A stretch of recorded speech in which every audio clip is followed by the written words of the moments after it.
প্ৰচণ্ড শীতৰ মাজতে পুৱাই বেদখলকাৰীৰ ঘৰত চলিল বুলডোজাৰ। বিশ্বনাথ চাৰিআলি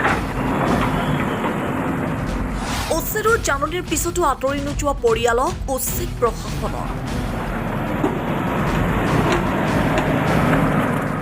বিশ্বনাথৰ বাঘমাৰীত 732টা পৰিয়ালক কৰা হৈছে উচ্ছেদ।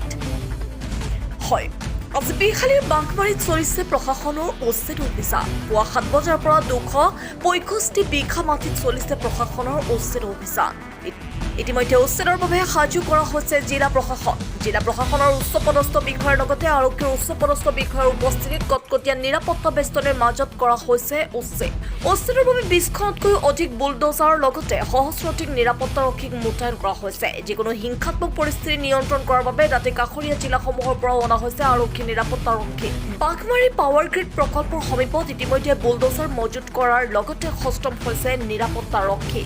উল্লেখ্য যে বাঘমাৰীত 265 বিঘা ভূমিত অবৈধভাৱে দখল কৰি ঘৰ সাজি থকা 433টা পৰিয়াললৈ উচ্ছেদৰ জাননী প্ৰেৰণ কৰা হৈছিল।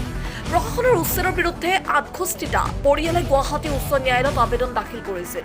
উক্ত আবেদনৰ ভিত্তিত গুৱাহাটী উচ্চ ন্যায়ালয়ে 68টা পৰিয়ালৰ ঘৰ উচ্ছেদক স্থগিতাদেশ জাৰি কৰিছে। দেওবাৰে উচ্চ ন্যায়ালয়ে স্থগিতাদেশ জাৰি কৰা 68টা পৰিয়ালক বাদ দি বাকী পৰিয়ালসমূহক উচ্ছেদ কৰা হৈছে। ইতিমধ্যে উচ্ছেদৰ জাননী লাভ কৰি একাংশই ঘৰ মাটি এৰিছে যদিও এতিয়াও আন একাংশই থিতাপি লৈ আছে। ইতিমধ্যে উচ্ছেদৰ বাবে প্ৰশাসনে 5টা জোনত ভাগ কৰিছে সমগ্ৰ অঞ্চল। উচ্ছেদ সুকলমে হোৱাৰ বাবে বিশ্বনাথ জিলা আয়ুক্ত নিৰ্দেশন অতিৰিক্ত আয়ুক্ত অসীম বুঢ়াগোহাঁই আৰু বিহালী সম জিলা আয়ুক্ত প্ৰভাত পেগুৰ নেতৃত্বত নিয়োগ কৰিছে চৰকাৰী বিষয়া কৰ্মচাৰীক। উল্লেখ্য যে ৰাজ্যৰ ভিন্ন প্ৰান্তত অবৈধভাৱে দখল কৰা ভূমি দখলমুক্ত কৰাৰ বাবে ৰাজ্য চৰকাৰে প্ৰচেষ্টা অব্যাহত ৰাখিছে। ইতিমধ্যে বেদখলকাৰীৰ পৰা ৰাজ্য চৰকাৰে হাজাৰ হাজাৰ হেক্টৰ ভূমি মুকলি কৰাৰ লগতে গছ ৰোপণ কৰি সেউজ বননিৰ সৃষ্টি কৰিছে।